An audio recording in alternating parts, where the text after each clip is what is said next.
Su'ul khatimah itu merupakan salah satu di antara perkara yang paling pahit pada kehidupan itu adalah su'ul khatimah. Orang ketika mendapatkan su'ul khatimah itu berarti menunjukkan sebuah data yang tidak terbantahkan, bahwasanya hidupnya dibenci oleh Allah dan matinya didustakan oleh Allah. Makanya Rasulullah pernah bersabda, la tusaddiqu wa la tukadzibu hatta tara kaifa yukhtamu lahu. Kamu itu tidak bisa terlalu senang sama orang, jangan terlalu gandrung sama orang, tapi jangan terlalu benci sama seseorang. Hatta tara, sampai kamu melihat kaifa yukhtamu lahu, sampai kamu melihat bagaimana dia dimatikan oleh Allah.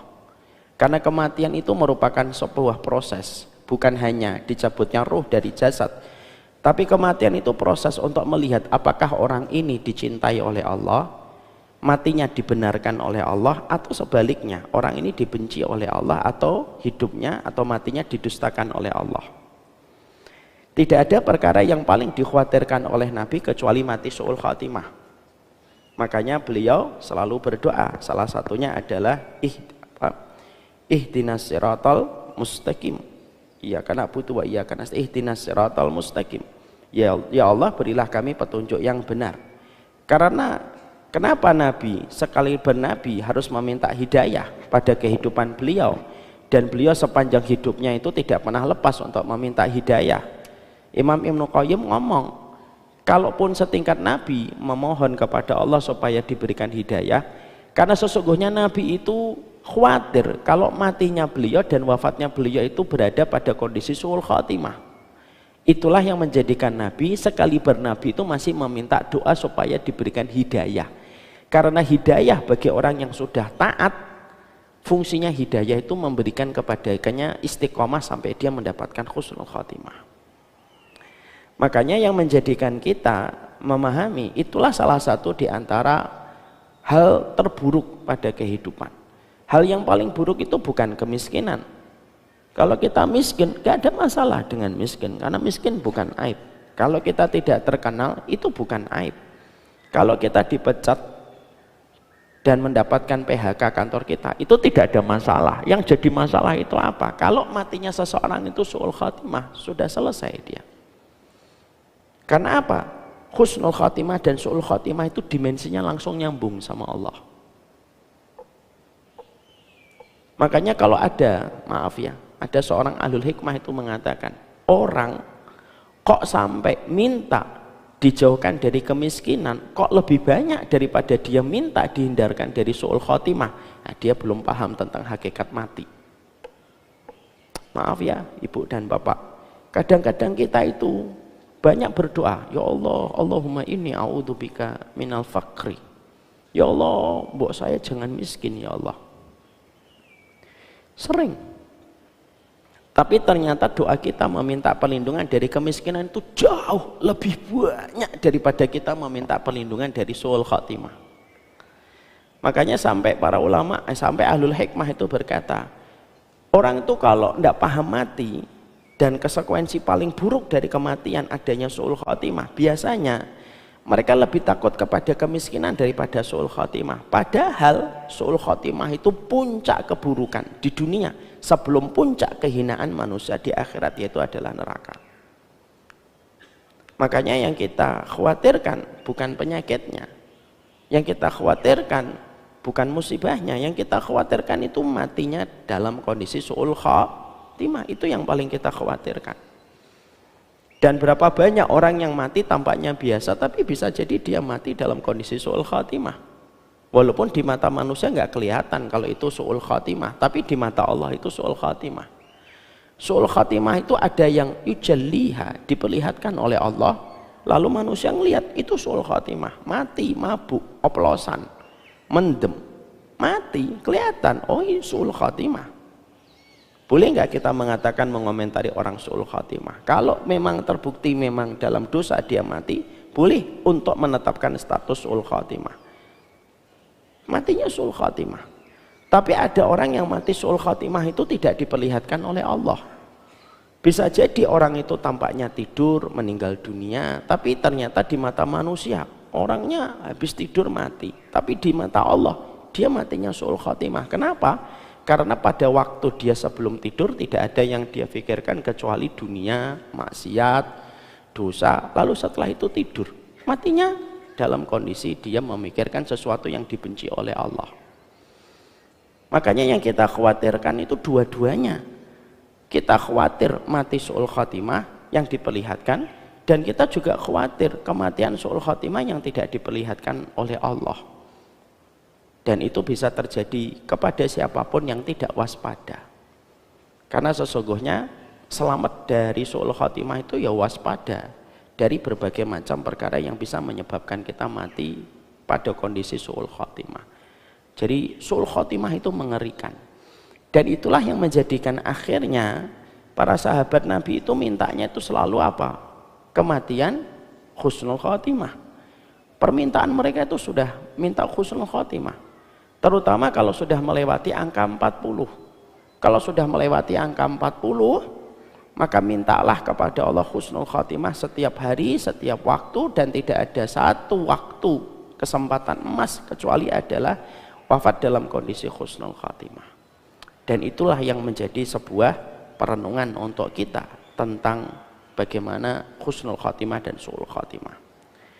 Ketika kita paham su'ul khotimah itu betapa mengerikan, berarti kita harus waspada.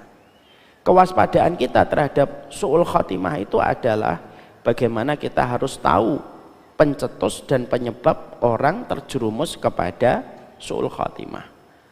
Karena kalau kita tidak memahami penyebab-penyebab orang bisa terperosok kepada su'ul khotimah, ya akhirnya bisa jadi kita melakukan satu perkara. Kita pandang perkara itu baik, tapi ternyata perkara itu merupakan perkara yang menjerumuskan seseorang kepada su'ul khotimah. Naudzubillah min dzalik. Yang kita sudah bahas yang pertama, yang menjadi penyebab su'ul khotimah itu yang pertama kesyirikan. Sudah kita bahas.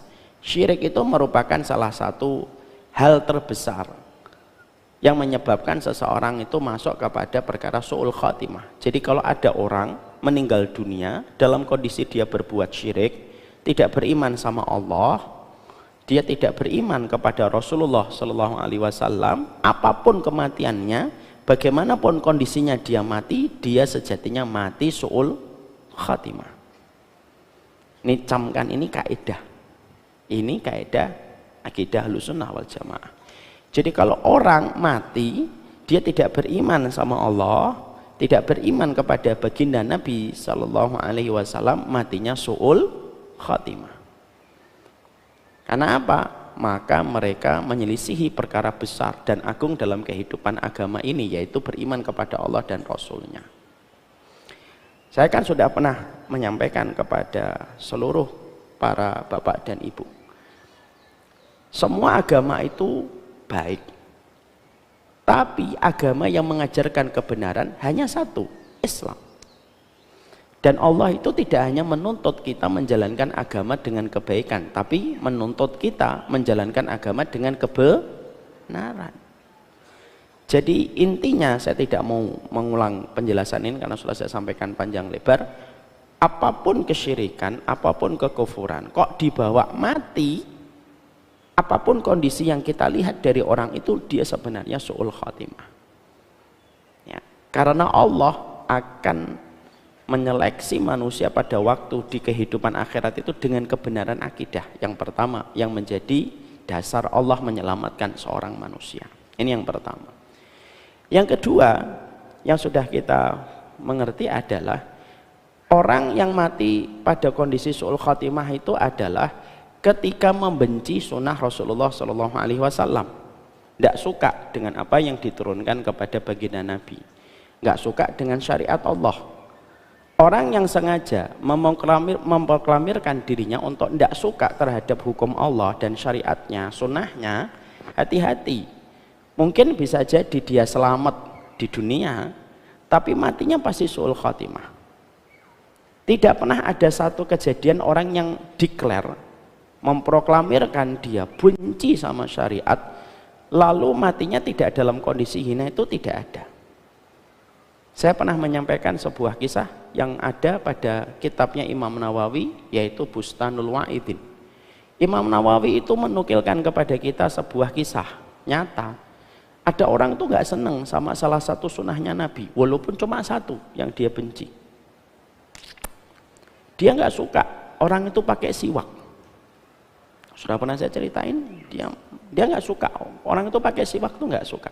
Maaf ya ibu dan bapak, kalau kita sebagai seorang muslim ada sunnah, ya kalau mampu kita lakukan, kita lakukan. Tapi kalaupun belum mampu kita lakukan, jangan membenci. Karena yang kamu benci bukan sunnahnya, tapi siapa yang mengajarkan sunnah itu. Paham sampai di sini? Ya. Maka kata Imam Nawawi dalam kitabnya Bustanul Wa'idin, ada orang tuh nggak suka, ada orang pakai siwak, dikomentari kalau pakai siwak, oh boy, serah jelasnya. Pakai siwak, buat apa pakai siwak itu, buat apa gitu. Terus sampai akhirnya Allah memberikan kepada beliau sebuah kondisi yang tidak pernah dia duga. Anaknya pakai siwak. Lu anaknya mau pakai siwak. Ketika anaknya pakai siwak, marah dia. Marah besar. Direbut siwak itu sama dia. Kamu ngapain pakai siwak? Lima tasawwaqta. Kenapa kamu harus bersiwak sih? Ngapain kamu bersiwak?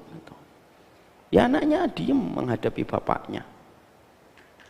Direbut itu sama bapaknya. Setelah direbut sama bapaknya, apa yang dilakukan bapaknya? Dibanting siwaknya. Bukan hanya dibanting, bekas dari mulut siwak itu terus diusat-usatnya ke lantai. Belum puas juga, maaf, siwak itu diambil dimasukkan ke duburnya, di bagian dubur. Ini kisah yang disampaikan dalam kitab Bustanul Wa'idin. Maka setelah itu kaget anaknya itu. Tidak lama setelah kejadian itu, beberapa waktu berselang, akhirnya dia menderita penyakit di tangannya, mulai membusuk. Dalam beberapa riwayat ditulis ada keluar binatang-binatang dari bawah kulitnya. Dan pada kondisi itulah dia mati. Maaf ya, apa pelajaran yang kita dapatkan? Pelajaran yang kita peroleh itu apa? Sunnah itu beberapa hukumnya ada yang wajib, ada yang mustahab. Kalau ada bapak dan ibu, ada satu sunnah, kok belum bisa melakukan? Tidak apa-apa. Fattaqullaha mastata'tum, bertakwalah kamu kepada Allah sesuai dengan kemampuan. Kalau memang belum mampu melakukan, tapi ingat, jangan pernah membenci. Ketika kita belum mampu melakukan, oke, ada orang belum pakai jilbab, saya belum bisa pakai jilbab. Nggak apa-apa kalau memang belum mampu, gimana lagi? Kita doakan saja, belum mampu kok. Tapi jangan membenci jilbab. Wah, anak nggak suka orang pakai jilbab itu. Nggak jelas, udah tahu panas, malah pakai jilbab. Harusnya pakai you can see supaya seger, supaya dingin. Kalau sudah menghujat, beda. Itu beda. Makanya tolong bedakan. Kalau memang ada sebuah keterangan, sebuah dalil datang pada kehidupan kita, simpel kok sebenarnya, prosedurnya itu simpel. Kamu datang sebuah kabar tentang agama ini, ada satu perintah ini, cek aja hadisnya, sahih, sahih, nggak apa-apa kalau sudah sahih. Kalau sudah sahih, oh saya belum bisa melakukan, nggak apa-apa kalau belum bisa melakukan, berdoalah kepada Allah. Kalau saya itu gini, kalau ada satu amal yang belum mampu saya mengerjakan, saya biasanya saya perbanyak doa. Kalau saya menyadari ada satu amal yang belum mampu saya lakukan, maka saya cerita sama Allah, ya Allah, untuk amal ini saya berdoa, Rabbana la tu'akhidna inna nasina aw akhtana, Rabbana wa la tahmil alaina isran kama hamaltahu ala alladziina min qablina, Rabbana wa la tuhammilna ma la taqata lana bih wa'fu anna waghfir lana warhamna anta maulana fansurna 'alal qaumil kafirin. Saya pakai akhir surat Al-Baqarah. Kalau ada satu amal yang saya baru baca di satu buku gitu, satu kitab, kok saya masih berat melakukan amal itu, belum mampu secara maksimal, saya lapor sama Allah, saya belum bisa ya Allah, ini iman saya. Mungkin maksiat saya masih banyak. Lalu saya tutup, Rabbana la tu'akhidna in nasina aw akhtana. Sama kayak bapak dan ibu, misalkan ada amal, saya belum bisa amal ini, enggak apa-apa. Ya udah curhat aja sama Allah. Tapi terkadang manusia itu aneh. Udah tahu ada syariat belum mampu, bukannya dia jujur sama Allah, ngakuin kelemahannya, tapi justru yang dilakukan apa? Yang dilakukan malah membenci syariat itu. Itu beda. Ibu misalkan makan, kita kalau makan disunahkan pakai tangan atau pakai sendok? Pakai tangan. Walaupun pakai sendok boleh atau tidak boleh? Boleh. Jangan ngomong yang pakai sendok nggak sunnah ini makan gitu. Pakai tangan.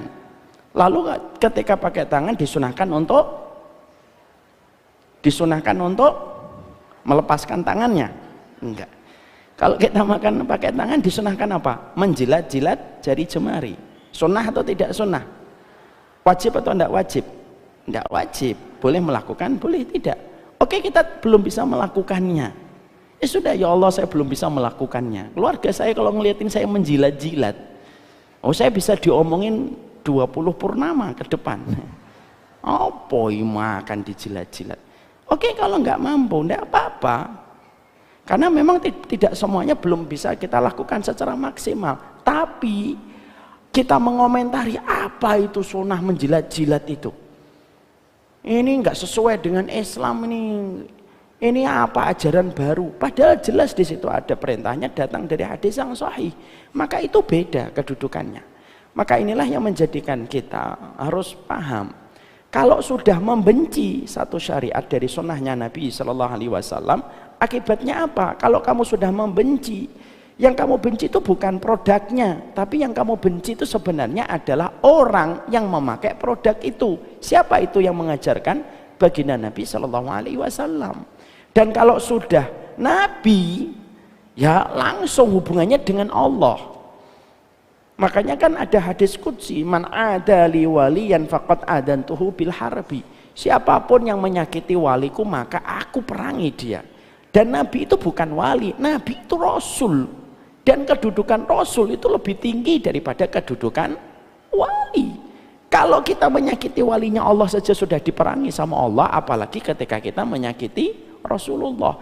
Dan termasuk menyakiti Nabi itu apa? Apa yang pernah dilakukan, apa yang pernah dikerjakan, lalu kita tidak mengerjakannya, malah kita menertawakannya, lalu kita merendahkannya, lalu kita lalu kita menyampaikannya dengan pemberitaan yang tidak baik, maka itu termasuk menyakiti Rasulullah SAW. Oke, enggak apa-apa, enggak suka, misalkan belum bisa, enggak apa-apa, enggak bisa. Tapi jangan pernah untuk menyatakan enggak suka dengan syariat. Syariat itu enggak minta persetujuan sama kita. Mana ada syariat minta persetujuan dari manusia? Itu kan enggak ada. Sunnah minta persetujuan, setuju atau tidak setuju. Loh, sunnah itu enggak minta persetujuan kita. Maaf ya, buat email saja. Buat email saja enggak minta persetujuan dari kita kok, apalagi ketika kita bicara tentang sunnah Rasul. Itu motornya jauh juga ya.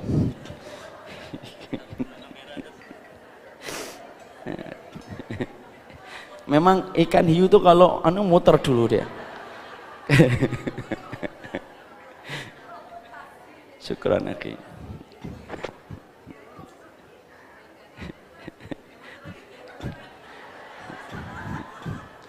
Lagian jauh-jauh gitu, cuma diambilkan air segini doang.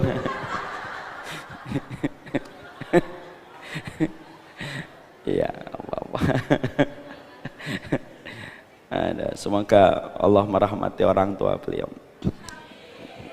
Jangan-jangan orang tua beliau ada di sini, insya Allah. Senang pasti punya anak yang selalu terikat dalam kebaikan. Cuma saya jadinya lupa.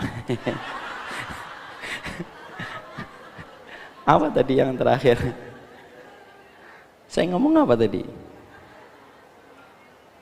Oh, email, betul. Alhamdulillah. Yang di luar jawab, berarti yang di luar lebih khusyuk daripada yang di dalam. Ibu dan bapak, tahu kan kalau buat email tuh minta persetujuan dari kita enggak? Enggak lah. Saya pingin dapat Gmail, email. Terus kita disuruh ngisi first name, last name, nickname, password, gender, dan lain sebagainya. Setelah kita ngisi semua formulanya, lalu ditampakkan dan dilampirkan ketentuan peraturan yang ada di Gmail yang banyak itu loh, yang nggak pernah kita baca karena berbahasa Inggris dan nggak penting juga. Lah biasanya nanti di akhir proses kita ketika ingin mendaftar email, apa yang ditawarkan? Cuma dua, accept atau decline, terima atau tolak. Boleh nggak kita ngomentari Gmail gitu? Ini poin nomor 5 saya nggak suka. Kalau bisa, poin 5 ini dibicarakan lagi. Saya akan masuk ke Gmail kalau poin 5 dihilangkan. Terus kita nelpon perusahaan di Singapura, kantornya Gmail. Ini Gmail gitu, iya, I'm sorry to say gitu. Saya mau ngomong nih, poin 5 nih nggak penting nih. Saya mau masuk ke Gmail tapi poin 5 dihilangkan. Kira-kira Gmail merespon omongan kita enggak? Enggak. Ya udah, kalau dalam bahasanya Pak Soeharto, kamu nggak daftar Gmail nggak patean gitu. Kamu nggak pasang juga nggak apa-apa. Loh, masalah Gmail aja ternyata kita harus betul-betul tunduk dengan peraturan dan syarat yang ditentukan. Loh, masa hidup kita nggak pakai aturan ini? Makanya maaf, ada sesuatu yang kita bisa pilih, ada sesuatu yang nggak bisa kita pilih. Masalah selera silahkan pilih, masalah hobi silahkan pilih, tapi masalah syariat itu nggak bisa kita pilih kecuali ikut aja ketentuan. Makanya maaf, kembali kepada tadi sunnah. Kalau sudah menjalankan sunnah, ya sudah. Kalau belum mampu, lapor aja sama Allah. Enggak usah malu, ya Allah saya belum mampu ini. Lapor, Rabbana la tu'akhidna in nasina aw akhtana. Lapor, ya Allah jangan engkau hukum saya atas kami yang lupa dan kami salah. Salah satunya ketika kami lemah itu jangan engkau siksa kami ya Allah. Tapi jangan pernah sekali-kali membenci syariat sunnah. Apa ini sunnah ini? Gak cocok ini gak cocok untuk di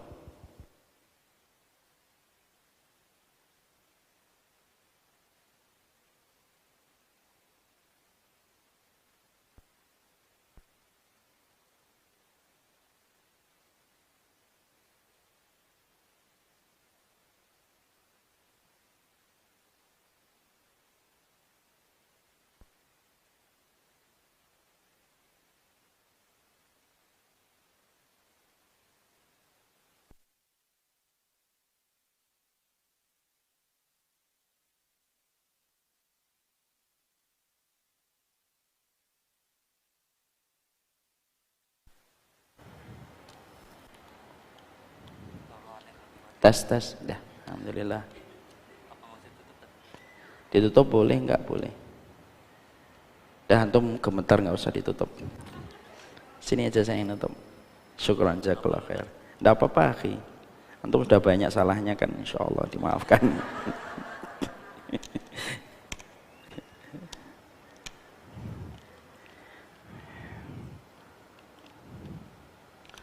Ya. Kemudian yang ketiga, yang kemarin menjadi penyebab su'ul khatimah. Penyebab su'ul khatimah yang ketiga itu adalah ketika kita melakukan kezaliman.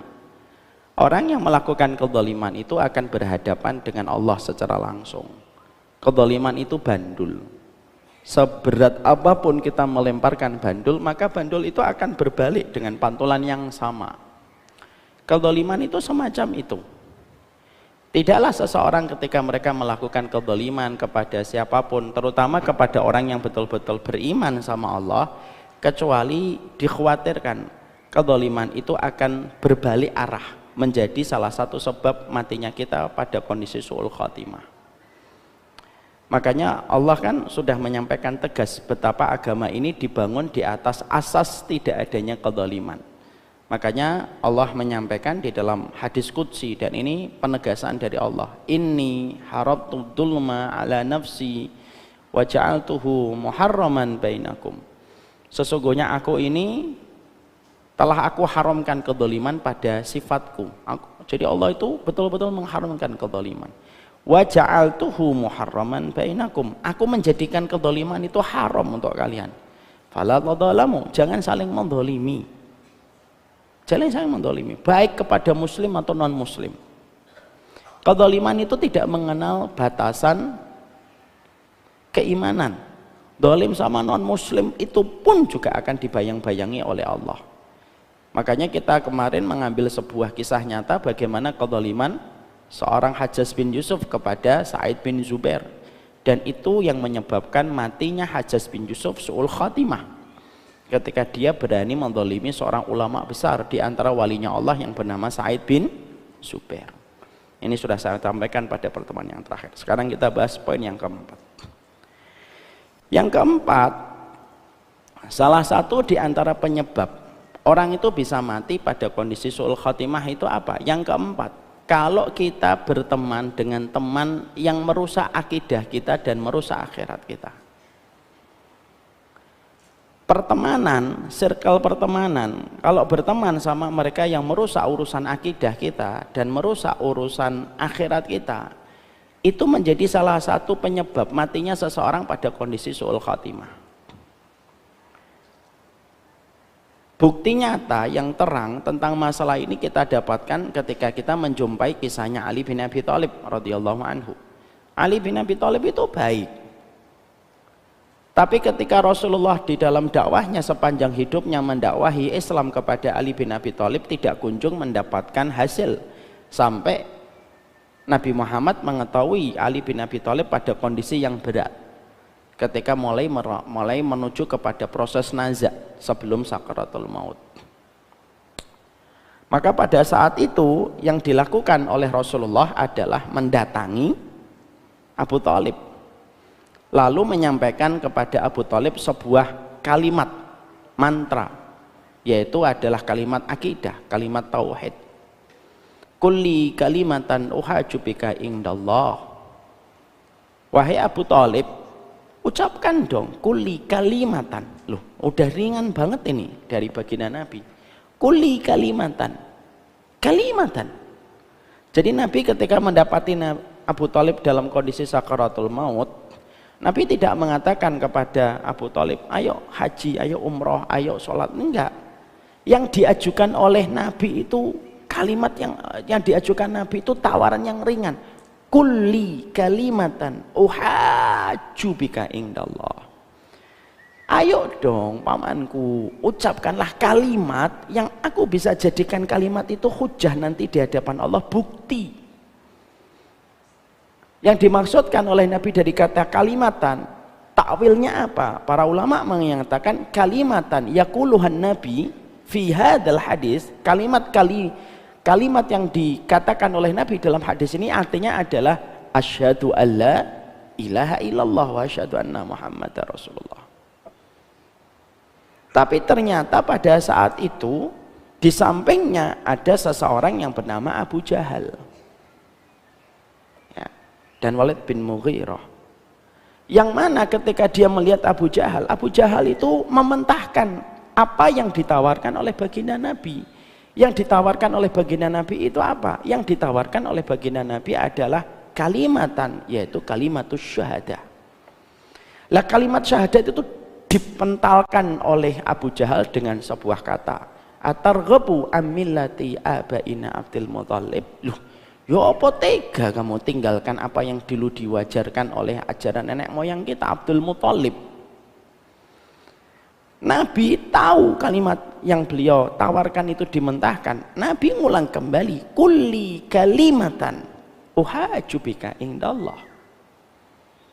Tapi Abu Thalib ngelirik lagi kepada Abu Jahal. Nggak enak, sungkan dia sama Abu Jahal. Karena kesungkanan itu yang akhirnya menjadikan Abu Thalib tidak mau menggerakkan lisannya dan bibirnya untuk mengambil tawaran yang disampaikan oleh baginda Nabi. Apa yang dirasakan oleh Abu Thalib? Kematian dalam kondisi syirik yang menjadikan beliau menjadi penghuni neraka kekal di dalamnya, walaupun yang paling ringan tingkatan adab yang dirasakan. Itulah para ulama itu ngomong. Jadi dari hadis ini yang sangat sahih menyampaikan kepada kita bahwasanya salah satu di antara penyebab orang itu mati su'ul khatimah itu apa? Berteman kepada satu circle di mana circle pertemanan ini merusak akidah dan merusak kehidupan akhirat. Makanya salah satu di antara hal yang disyukuri oleh penduduk surga itu apa? Dulunya saya tidak berteman sama fulan. Maka ini yang menjadikan kita mengambil sebuah hikmah besar. Oh, berarti dalam salah satu kebaikan kita mendapatkan husnul khatimah itu apa? Kita harus mensteril teman-teman yang betul-betul dekat dengan kita. Itu merupakan circle yang membantu kita untuk mengingat akhirat kita dan tidak ngerusak akidah sahihah yang kita miliki. Karena Abu Thalib sungkan sama Walid bin Mughirah sama Abu Jahal yang ada di sampingnya, maka dia lebih sungkan kepada Abu Jahal daripada menerima tawaran Nabi Muhammad dengan kalimat yang diajarkan. Dan itu yang akhirnya merusak kehidupan akhirat beliau. Makanya dalam kehidupan kita harus ingat pada apa yang disabdakan, apa yang ditulis oleh Imam Ibnu Qayyim. Imam Ibnu Qayyim itu berkata, punya teman itu setidaknya, teman itu ada beberapa tipe. Ada teman yang bersifat gizi, ada teman yang bersifat menjadi obat, ada teman yang bersifat racun. Dan kita ini harus betul-betul fokus mana teman yang betul bisa, kapan teman ini menjadi racun, kapan teman ini menjadi gizi, teman ini menjadi obat. Artinya kalau gizi itu apa? Kalau teman itu bersifat gizi yang selalu menambah kebaikan dan ketaatan kita sama Allah, ini harus punya minimal 40 orang. Minimal 40 orang. Kenapa 40 ini harus bersifat gizi yang betul-betul menjadi selimut untuk kita, ngasih tahu ke kita ini jangan gini, tapi dengan akhlak yang baik. Minimal 40. Kenapa? 40 inilah yang kita harapkan nanti mensolati kita. Teman yang bersifat gizi itu 40. Makanya dalam Islam itu tidak memerintahkan kita itu pergaulannya harus luas. Enggak, Islam itu menyuruh kita pergaulannya itu harus berkualitas. Bukan pergaulan yang luas. Kenapa? Semakin kita banyak bergaul terlalu luas, semakin banyak konsekuensi yang harus dibayar. Kenapa? Kita tidak bisa menyenangkan setiap orang. Makanya Islam itu memberikan sebuah hadis. Hadisnya itu kan sebuah petunjuk SOP. Saya tuh mikir, kenapa Nabi menyampaikan hadis ini? Karena Nabi ingin mengarahkan supaya setiap mukmin itu tahu kualitasnya di dalam pertemanan. Man shalla alaihi arba'una rajulan la yusyrikuna billah illa syafahumullahu yaumal qiyamah. Siapapun yang mati disolatkan sama 40 orang, maka dia mendapatkan syafaat dari 40 orang yang mensolati dia dalam kondisi 40 orang ini tidak berbuat kesyirikan. Ini teman jadi yang menjadi apa? Gizi. Minimal 40. Saya baru punya 5, Ustaz, tambah 35. Yang kita harapkan teman-teman inilah yang membuat kita untuk selalu menuju kepada Allah bareng-bareng. 40 orang ini. Kamu introvert, kamu ekstrovert, kamu penutup, kamu terbuka orangnya, tetap butuhnya 40. Ini teman yang menjadi gizi yang kita perlukan setiap waktu, setiap saatnya. Banyak kisah orang akhirnya mendapatkan surga gara-gara teman, dan banyak kisah orang itu mendapatkan neraka ya gara-gara teman. Ya, itu terletak kepada teman kita. Abu Darda masuk Islam karena Abdullah bin Rawahah yang menasihati Abu Darda masuk Islam. Ini teman yang mendapatkan surga gara-gara teman. Ya. Kita mendapati ada salah satu orang yang menjadi khawarij, namanya Abdurrahman bin Muljam. Itu ya gara-gara teman. Bunuh Ali itu ya gara-gara teman. Bapak dan Ibu tahu ada seseorang yang bernama Abdurrahman bin Muljam. Orangnya itu pada zaman Umar bin Khattab disebut mukri. Mukri itu orang yang dahsyat betul pemahaman dia tentang Quran.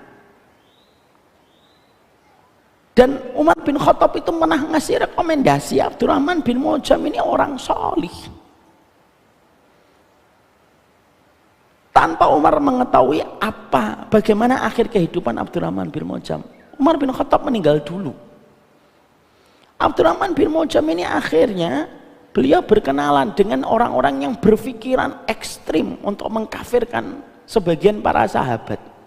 Loh, Abdurrahman bin Muljam itu ikut-ikutan. Dan akhirnya dia termasuk bagian dari satu tim untuk membunuh para sahabat. Ada sahabat Muawiyah, ada sahabat Abu Musa al-Asy'ari, ada sahabat Ali yang akan dibunuh. Dan dia kebagian untuk membunuh sahabat Ali. Itu pengaruh circle-nya dan pengaruh seorang wanita yang dia cintai. Itu teman. Jadi inilah yang menjadikan kita sekarang mulai selektif. Allah itu tidak minta kita itu followernya harus 2 juta. Enggak usah. Bingung ngurusin follower 2 juta itu. Tapi Allah itu menyuruh kita supaya kita itu mendapatkan teman yang sifatnya sebagaimana Gizi. Dan Allah itu tahu kemampuan kita tidak bisa semuanya punya kemampuan yang sama untuk bergaul luas. Makanya dibatasi oleh lisan Nabi 40 tok. Udah 40 aja pegang itu. Masukkan itu. Saya ini punya 40 circle saya. Nggak usah tanya siapa aja Ustadz, biar saya aja yang tahu. Ini 40 circle saya. Kalau saya ada futur, ya datang sama mereka salah satunya. Yang saya yakin insya Allah tanpa mendahului takdirnya Allah, saya yakin mereka pasti akan mencolati saya kalau saya meninggal dunia. Dan mereka mungkin akan meneteskan air mata kalau kehilangan saya. Sebagaimana saya akan kehilangan dia kalau dia meninggal dunia. 40 harus ada. Yang saya catat 40. Nah terus yang lainnya enggak saya catat, ya tetap saya akan kenal dengan baik. Maaf ya, yang bukan dicatat bukan berarti tidak istimewa di hati saya, tetap istimewa di hati saya. Tapi saya memiliki kriteria 40 orang ini. Bahkan dulu ketika sebelum punya anak, sebagian dari mereka sudah saya kasih sebuah wasiat, kalau saya mati tolong ya disolatkan saya, urusin jenazah saya. Itu 40 ada di sini di handphone ini. Ada nama akhwat nggak? Nggak ada. Nggak usah ikhwan akhwat ya, mana ada ikhwan akhwat berteman, nggak ada ikhwan akhwat. Ikhwan akhwat. Yang mana kita harapkan 40 itu yang betul-betul mengetahui kita paham. Artinya sudah tahulah lebih dan kurangnya diri kita itu 40. Udah, yang dicatat 40. Yang lainnya enggak usah dicatat. Kita tetap berbuat baik. Ada teman yang kedua, menjadi obat. Kata Imam Ibnu Qayyim, menjadi obat itu gimana? Yang kita butuhkan ketika kita pada kondisi membutuhkan. Contoh, mobil saya rusak. Saya punya kenalan, saya punya kenalan orang Jakarta Selatan punya bengkel. Saya datang pas mobil rusak. Mas, mobil saya rusak. Ini temannya menjadi obat, ada hubungan mutualisme. Dia dapat jasa ketika menservis mobil, saya bayar. Saya pun mendapatkan masalah saya selesai ketika dia memiliki ilmu tentang apa yang saya tidak kuasai. Ini ilmu, ini teman menjadi obat. Ada yang ketiga, teman yang menjadi racun. Artinya apa? Ya, betul-betul merusak. Sekalinya ngomong tuh membuat kita jadi bingung. Sekalinya dia datang itu kita akhirnya pengen murtad gitu loh. Ini temannya jadi racun. Setiap dia datang jadi pengen murtad saya. Ini teman yang menjadi racun. Maka tinggalkan. Fokus kepada 40 itu. Maka jaga teman-teman yang merupakan bisa merusak kehidupan akhirat kita. Dan kita nggak apa-apa untuk menyelamatkan akhirat kita itu terkadang harus tegas tanpa menghilangkan kultur kelembutan. Ya kalau kita ngelihat fulanah, kita ngelihat fulan ini nggak baik untuk kita, udah nggak apa-apa. Pelan-pelan kita tegas menyampaikan, kita berteman aja lah, nggak usah bersahabat dekat. Boleh, nggak apa-apa. Kita berhak menyelamatkan kehidupan akhirat kita. Hari ini ibu dan bapak, teman itu luar biasa efeknya. Dan itu kita dapatkan pada anak-anak kita. Berapa banyak orang tua ketat menjaga anaknya, tapi anaknya kecolongan juga sama lingkungannya. Ada seorang ustadz yang saya pernah dengarkan kajian di videonya, beliau bercerita anaknya itu dikontrol sama bapak dan ibunya, pergi pulang sekolah selalu diawasin gitu. Tapi akhirnya terkena penyimpangan, yaitu karena pengaruh teman. Dan inilah yang menjadikan kita semakin menyadari betapa pentingnya kita pada circle yang kita butuhkan hari ini adalah pertemanan yang betul-betul membantu dan membackup urusan-urusan akhirat kita. Dan ini harus dimiliki. Karena apa? Sekali pengaruh buruknya teman itu bisa menyebabkan seseorang itu mati dalam kondisi su'ul khatimah. Ya gara-gara teman. Saya berlindung sama Allah, ada salah satu teman saya SMP, Bu. Orangnya baik sebenarnya, orangnya lembut, kalau ngomong juga baik. Tapi kecanduan mendem, kecanduan mabuk dia. Meninggal ketika Idul Fitri tahun lalu. Malam-malam mendem Idul Fitri, malamnya mabuk, jam 1 nyari nasi, boncengan 3. Naik motor kenceng di perempatan tabrakan, meninggal langsung di tempat. Saya tahu beliau ini orang baik, tapi teman. Jadi teman itu semacam itu. Bisa jadi kita kalau tidak berusaha untuk menyeleksi, kita tidak pernah tahu kapan pengaruh itu datang ke kita. Pas lagi duduk sama kita, ngobrol sama kita, dia memberikan satu wacana, dan wacana itu mempengaruhi kita. Kita tidur, mati, membawa wacana yang buruk. Apa itu enggak su'ul khatimah itu?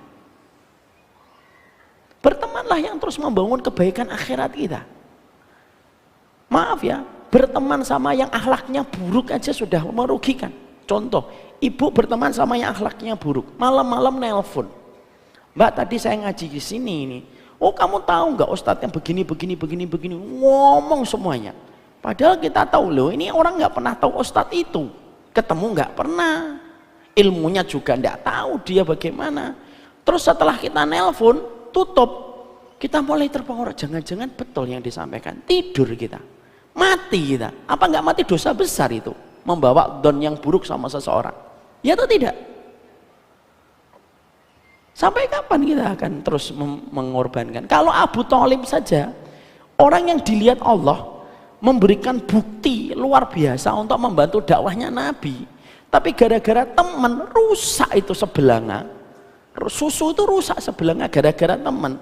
Sekelas Abu Thalib, gara-gara teman akhirnya bisa masuk neraka. Lu apalagi sekelas kita yang kalau kita tidak berhati-hati dan tidak mengambil pelajaran. Abu Thalib itu ngelihat Nabi, ngelihat mujizatnya Nabi, ngelihat Quran diturunkan. Lu bisa mentah itu kalimat yang ditawarkan Nabi gara-gara teman. Karena dahsyat buruknya itu semacam itu. Ya, kita misalnya lagi ini ngomongin tentang dunia, harus ada teman kita nggak seleksi gitu, kita ajak dialog dalam urusan dunia, terus tiba-tiba telepon, ini usaha kamu tuh nggak akan gede kalau kamu nggak ngambil riba, harus ngambil pinjaman gitu ya. Iya, percaya sama saya, usahamu nggak akan gede kalau nggak ngambil pinjaman. Nggak apa-apa riba, ngambil dulu, nanti kalau sudah jadi tobat. Ngambil riba gara-gara teman, belum tercover pembayaran, mati di tengah-tengah. Ditanya sama Allah, lu kamu mati masih nanggung hutang riba, temen ya Allah.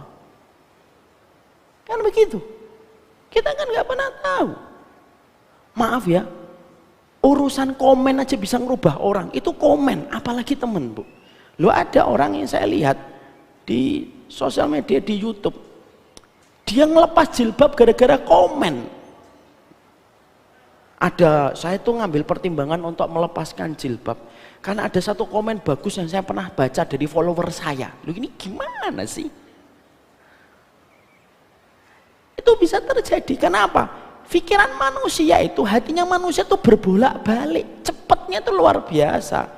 Dan kita tidak tahu siapa yang mempengaruhi hati kita terakhir kali. Kalau pas ditakdirkan hari itu kita meninggal dunia, Emang manusia itu terpengaruh cepat? Loh iya, terbolak-balik. Pagi nangis, sore kita ketawa-ketawa kok. Itu bukti bahwasanya manusia itu hatinya terbolak-balik. Kalau manusia itu tahu hatinya terbolak-balik, pastikan kalau kamu bicara serius dalam hidup, ya sama 40 ini. Masalah-masalah mubah, nah sama teman-teman di luar 40 enggak apa-apa. Jadi Ibu dan Bapak, saya kalau bicara sama circle 40 saya, ya bicaranya agama. Masalah ini, saya belajar ini, saya pengen mengetahui ini. Masalahnya ini. Masalah-masalah mubah, ngomonglah sama yang lain, gak ada masalah. Masalah mubah. Ya kan? Nanti Argentina sama Indonesia ke sini ya? Iya. Messi ikut enggak? Enggak. Enggak apa-apa mubah, bicara. Enggak usah sama 40. Sama yang 40 yang baik-baik. Maka itu yang dibutuhkan. Inilah betapa dahsyatnya teman. Makanya sampai para ulama memasukkan poin yang keempat. Yang menyebabkan mati sul khotimah itu ya teman. Gara-gara teman ngomong begini kita benci sama sana, kita benci sama sana. Dan ketika kita lagi benci sama sana, kita dimatikan oleh Allah. Yang mana tahu kita. Dan itu yang akhirnya mempengaruhi kehidupan akhirat kita. Para ulama lalu menyampaikan dari kisahnya Abu Thalib, para ulama langsung mengibarkan sebuah tagline besar. Hati-hati sama temanmu yang kamu jadikan circle terdekat. Karena apa? Itulah yang akan mempengaruhi kematianmu. Itulah yang akan mempengaruhi kematianmu. Ya, dan itu yang betul-betul harus kita perhatikan. Ustadz, doanya gimana sih? Meminta supaya didekatkan teman yang mengingatkan kita kepada Allah. Doanya ada. Doanya apa Ustaz? Kita ambil dari satu riwayat dari Imam Ahmad. Indah betul. Sudah hafal doanya? Belum insya Allah. Doanya itu adalah Allahumma. Oh ditulis? Ya ditulislah. Minimal ada oleh-oleh doa. Allahumma inni as'aluka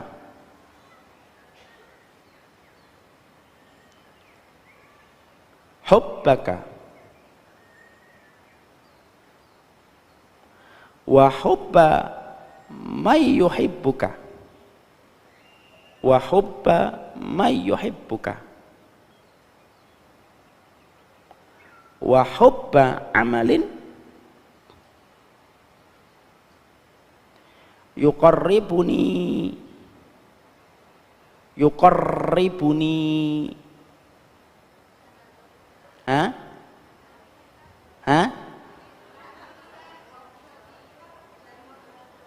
ya saya ulangi lagi ya. Allahumma inni as'aluka hubbaka wa hubba may yuhibbuka wa hubba amalin yuqarribuni ila hubbik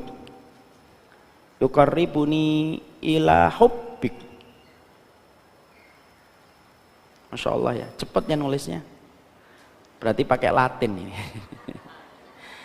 Ayo kita lafadzkan. Allahumma inni as'aluka hubbaka wa hubba man yuhibbuka wa hubba amalin yuqarribuni ila hubbik. Artinya, ya Allah, aku meminta cintamu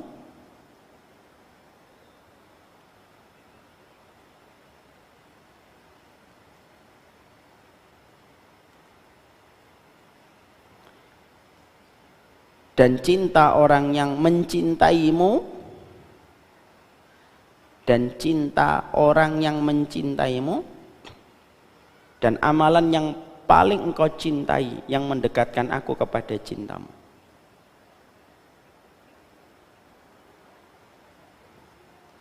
Ya Allah, aku minta kepadamu cintamu, cinta orang yang mencintaimu dan amalan yang paling engkau cintai yang mendekatkan aku kepada cintamu.